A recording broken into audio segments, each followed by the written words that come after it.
The Shadow of Camelot. The name's Gareth. No, not that Gareth. I'm not a noble knight who scrubbed dishes for the king before saving damsels became my day job. I'm the Gareth you've never heard of. Unless you frequent taverns like this, places with cheap mead, lower ceilings, and plenty of shadows.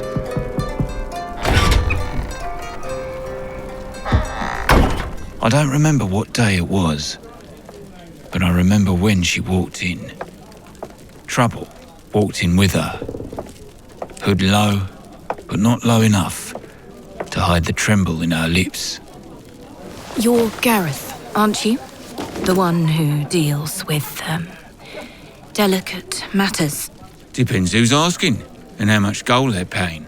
I am Princess Elaine.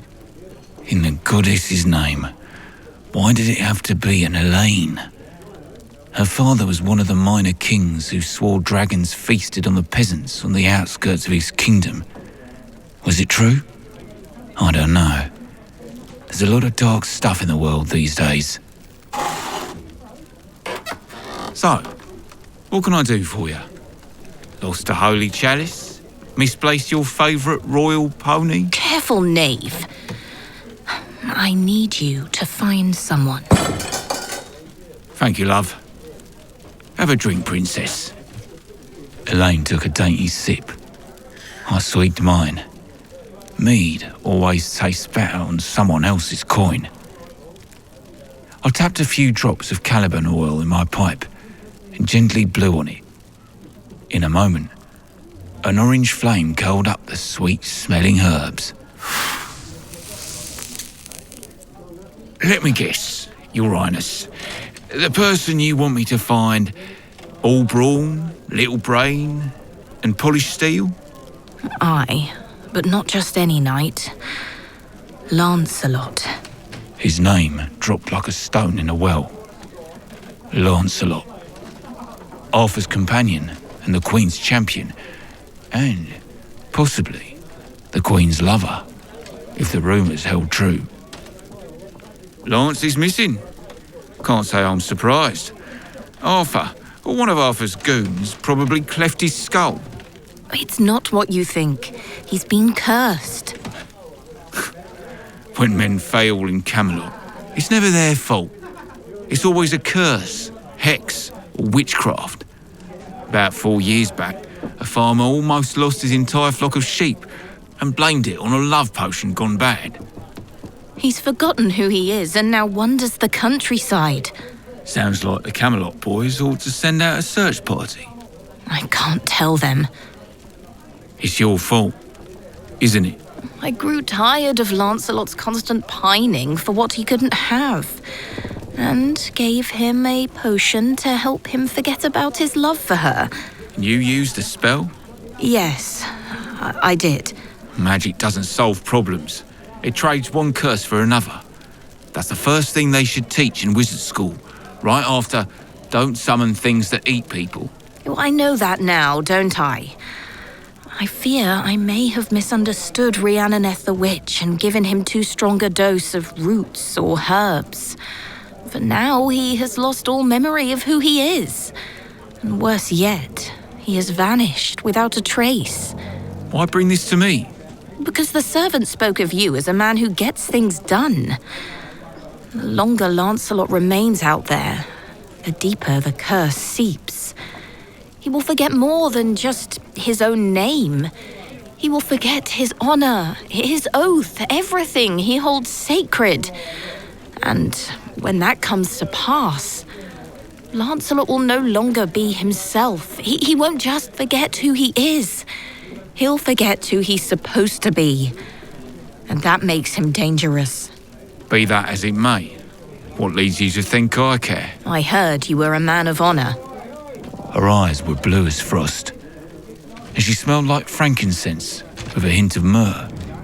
You know, the kind of incense the priests burn to mask the staleness of the old gods. Honour's a poor man's currency. Lancelot du Lac could cut down 20 knights without so much as tarnishing his polished armour. Maybe Arthur's merry band should deal with one of our own. Or perhaps those misty water women of Avalon could handle him. I cannot.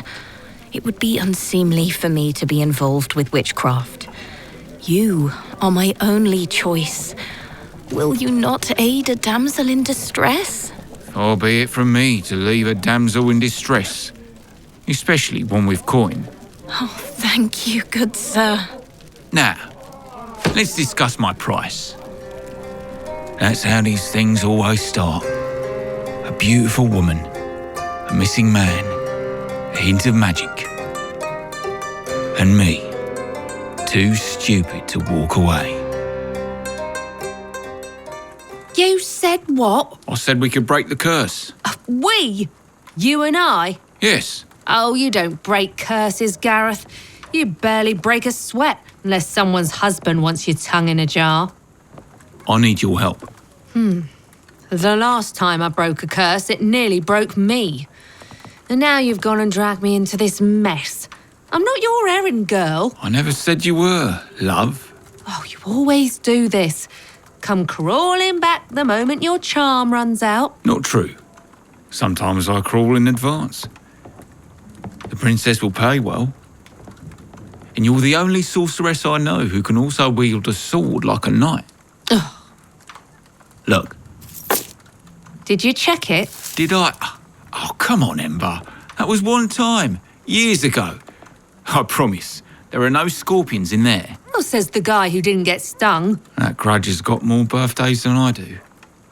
See? Scorpion-free. So it is. Well, that's far more than your normal cut. You want miracles. You pay double. Triple if you annoy me. The moon was a thin crescent in a sky choked by low-hanging fog, casting a silver sheen on the dirt path that led deep into the woods en route to the witch's cottage. Twisted branches loomed like skeletal fingers, and the air was heavy with the musty scent of damp earth and pine. Ember moved ahead, her cloak trailing like a shadow, her steps silent. I followed, wishing I had one more rail before embarking on this death quest of a journey. Did you hear that? It's not natural. We need to be careful.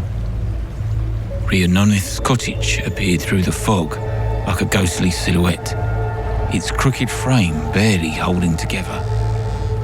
A faint flicker of light pulsed in the window. There, then gone, like someone extinguished it. Something's off.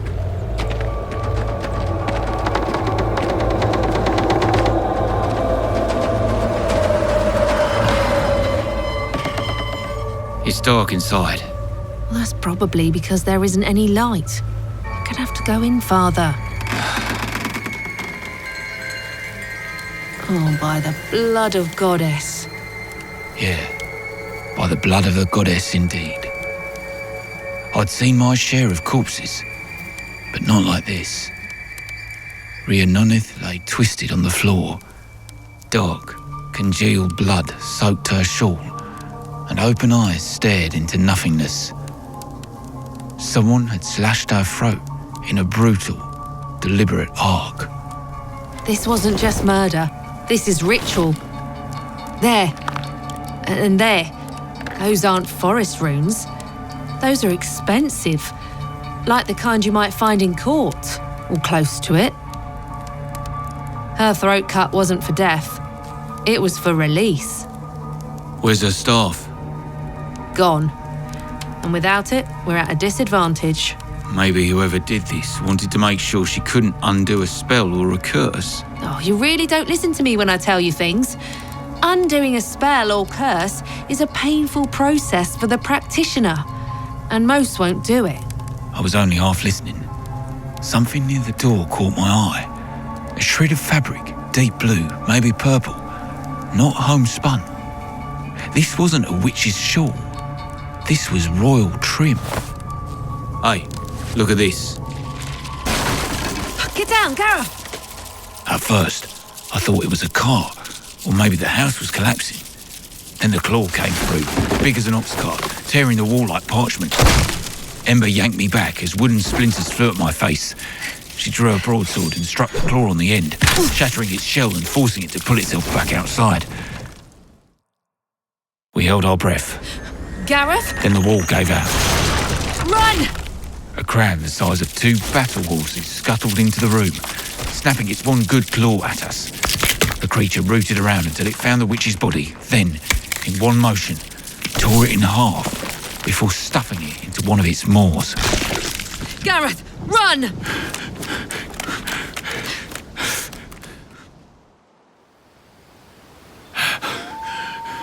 What did I just see? A Shijin, a monster from deep in the earth, usually called with magic to clean up an enchantment gone bad. Someone called it. They don't just show up. So, we should run? Oh, if it wanted us, we would already be dead. Better to face your fate. That was warrior talk. Cowards like me know it's always better to hide. What happens now? It wanders the forest, looking for food? It'll just burrow back underground and wait to be summoned again. So much for sleep. Or sanity. You sound like an old washerwoman. Stop complaining. I'm just saying, you would think a knight as big as Lancelot would be easy to track. Big shiny armour, stomping around like little lords of the garden.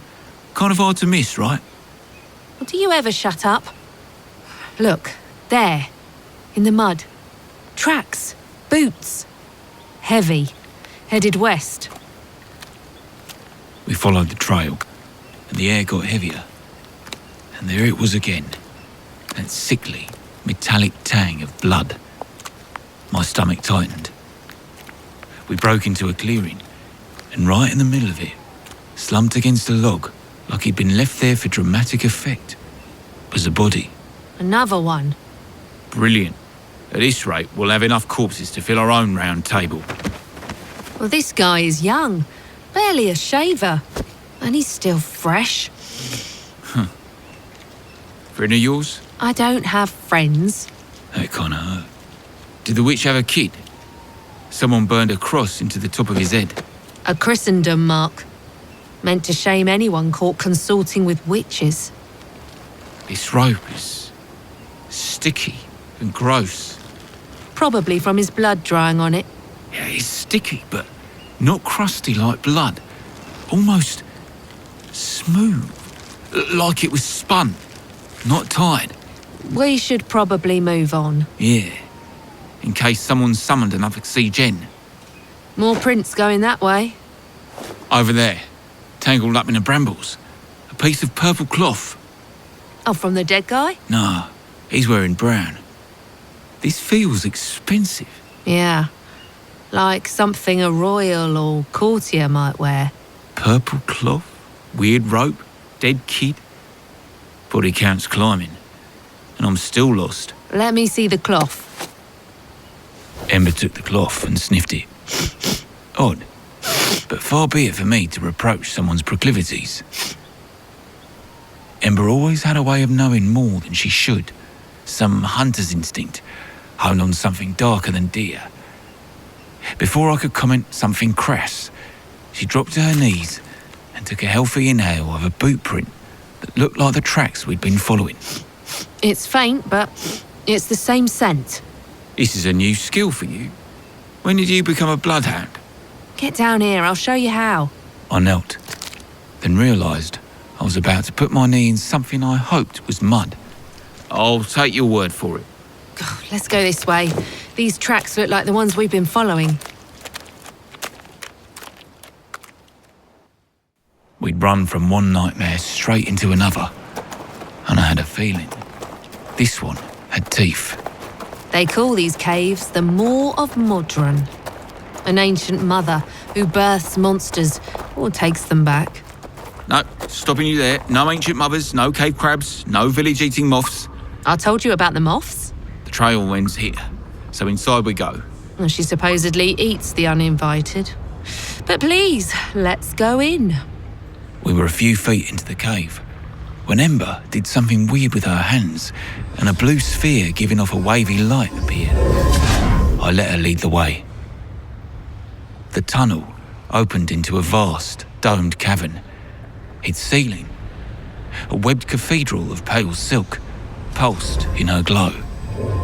The walls gleamed wetly, jagged as a broken jaw. The air thickened, sweet and wrong, like rotting fruit in summer heat. Wait, there's a pale strand up there. Thin, but tight. This, yes, feels like spider silk. The spider that made that webbing would be the size of an elephant. I've had my fill of cryptids for the night. There, in the centre of the chamber. The light in Ember's hand flickered, catching on a figure bound tight in silk that shimmered like moonlight caught in glass. He looked still as death, but his face showed through the webbing. Lancelot. Careful. It's here. She came down slow. 8 legs, long, spindly, moved with a predator's grace. Her abdomen pulsed faintly, like something alive twisted just beneath the surface. But it was the top half that turned my blood to ice. Human. Almost. Pale skin stretched too tight over sharp cheekbones. Hair like a black shroud. And a face that might have been beautiful, if not for the needle teeth and the 8 cold, staring eyes. Well, hello. We were just gonna grab our friend and leave. Didn't mean to interrupt your cocooning. What are you doing? She is Morgulith, cursed lineage from... Not now. I'm making friends. You lie poorly, little man. The knight's blood is potent. His spirit is strong. He will make me greater than you can imagine. That's the problem. He's the king's favourite toy. You should reconsider. Morgulith have no need of kings. They think they are immortal, but they die. Just like every man. Very wise. You, woman, I think your blood would taste like the spark of fire. Try it. Die, beast. Ember moved faster than I expected, her sword flashing in the eerie light. She struck for the spider's flank, but the creature was faster. One leg lashed out, catching Ember and sending her flying into the wall with a sickening crack. Her orb blinked out, leaving only the silk's faint shimmer to light the dark. And what of you, little man? Do you offer yourself as a sacrifice as well? Oh, old bitter blood. But your body might still incubate my young. That's just rude. I mean, I'm not exactly prime vintage, I'll admit. But I'm a man of business, and I think we can make a deal. A deal? What could you possibly offer me? This is Caliburn oil. Stronger than a knight's blood, and more fire than embers. Made from the ash of a dragon's bone. Dragons. Maybe I'll just drain you first, then take this Caliburn oil. Or, and stay with me here, you can allow me to show you what this can do. I wouldn't want you to use it incorrectly. Show me so I may devour you. You really need to work on your people skills. This is breath activated. Do you know what that means? Right, I'll just get on with it. 8 eyes, blinking independently, watched as I twisted the top off the bottle. I really hated what I was about to do, because Caliburn oil was notoriously difficult to find, and this had been stolen from a royal vault about 5 years ago. With effort, I hurled the bottle at the spider, and it shattered on impact. Now, This is the important part. I turned and ran as fast as I could toward the front of the cave. She gave chase a moment later. I will devour you.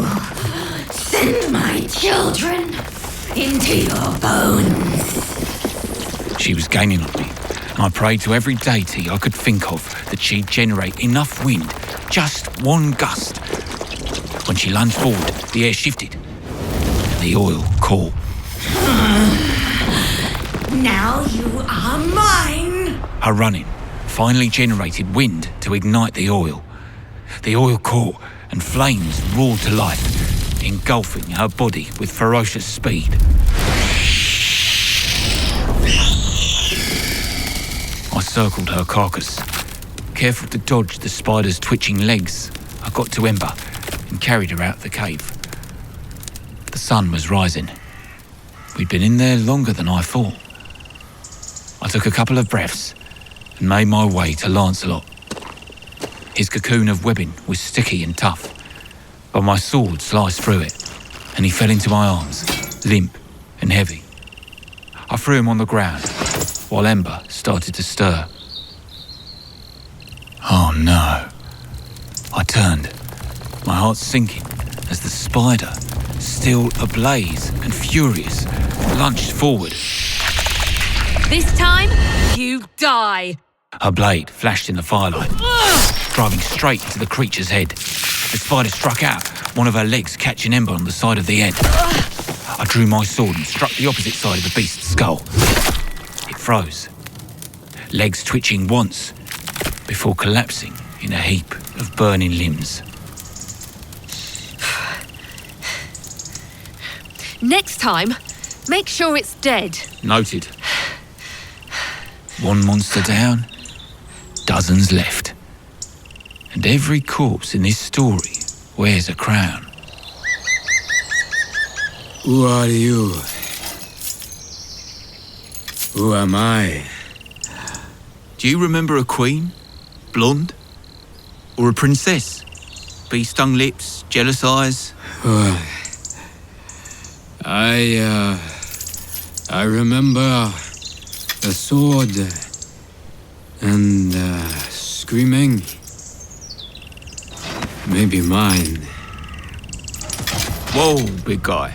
Let's take a seat. Gareth, riders approach, and from the sounds of their horses, I would say they are knights. Funny. It's like someone knew right where to find him. Shame we ruined their tidy little corpse pickup. Weigh your words in blood before you speak to the knights, because that's what they will take from us if you offend them. You wound me, cousin. I'll be charming. Disarming, even. Gareth? Promise, I'll mind my tongue. Unless someone wants to put it in a jar. Well met, Gareth. We will take Sir Lancelot from here. I don't think so, Sir Shiny and Brave. We have a... Ember went for her sword. You were saying something, knave. We are the companions of the king himself. Would you prevent us from returning one of our own to Arthur? Their armour shined, and their faces were dull. People have died because of him, and a princess laments. If anyone is going to take him to court, it will be us. On your knees. Princess Elaine arrives. Ember and I dropped to one knee as Elaine rode up. Her back was straight, like a queen used to the weight of a crown. Her hands held the reins loosely, but it was clear who was in charge of this little party. Then I saw her dress. I glanced at Ember, and she saw it too. Purple. Just like the piece of cloth we found at the body of the young man. Her boots were mud-covered. Ember shook her head. Gareth, rise. You have found Lancelot. She didn't sound grateful. She sounded like someone watching a hound bring back a bone she buried herself. Well, you know me, Your Highness. Always willing to help a damsel. I know of you. But you don't know me. Not really. The little minx had played me like a crooked liar. This was all a setup. You may rise. Thank you, Your Highness. We also found a dead witch, a young man, and this charming lass was about to make a meal of him. We arrived in time to ruin her breakfast. Good riddance to the witch. How dreadful for Lancelot. I suppose it's a good thing you arrived when you did. Give us room. The horses moved forward, and Ember and I took several steps backward. Proceed with caution, Gareth. I prefer to keep my blood on the inside. We suspect that old hag Rhiannoneth and her bastard child cursed Lancelot. We couldn't find a trace of her or her child. The hem on the princess's dress was torn and muddy, same colour as the cloth we found by the dead man. Either she'd taken a shortcut through hell, or she'd left something behind. I had to keep them talking while I figured out if I wanted to accuse Elaine of murder. What made you look in the spider's den? We followed a trail, Your Highness. Yes, exactly. Which means the person or persons who did this to good old Lance may still be out there. Who would do such a thing like this to the most beloved of knights? Isn't it obvious, Princess? You are speaking to the Queen's cousin. What's your tone, cur? Or I will take an ear next. The cut burned like fire. I tasted blood. But I'd been hit harder for worse jokes. Ember stepped close and placed a strip of beeswax over my wound. Just let them have him and walk away. Gareth! My apologies, Princess. Lancelot is the most admired knight in the realm by men, women and poets. But his loyalty lies with the Queen, as it should. I imagine that kind of devotion might rankle certain hearts. The kind that are used to getting what they want. And when charm and persuasion fail, well, desperate minds find darker means. Of course, you would never stoop to such things, Your Highness. That would be beneath you. And you risked life and limb to save him. The court is pleased. And now we shall take him to my father, who will... If I may, Your Highness, Camelot is closer. I suggest you get good Sir Lancelot directly to the King's healers, so they can get right to work and reverse this terrible curse. You may not... The ruffian speaks true. Whatever Princess Elaine's plan, the King must see Lancelot with his own eyes.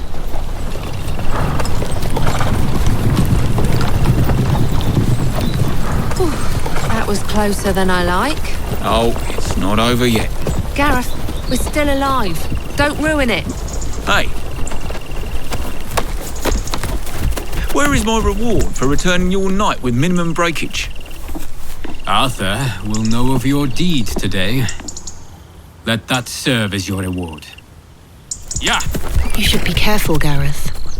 Death often comes suddenly for people like you. I know where the thread starts, Princess.